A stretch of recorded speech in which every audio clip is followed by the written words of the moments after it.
Hey there, this is Christina with WTI. Do you love that wonderful froth on top of your coffee? Well, you can get it with this milk frother from Zulay.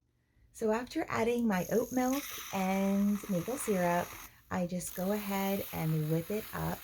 I do find that using the milk frother more closer to the top to the coffee definitely gives it a nice froth to it, as you can see here.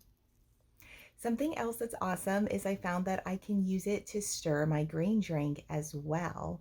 It's great because it makes sure that there's no clumps at the bottom, which I hate.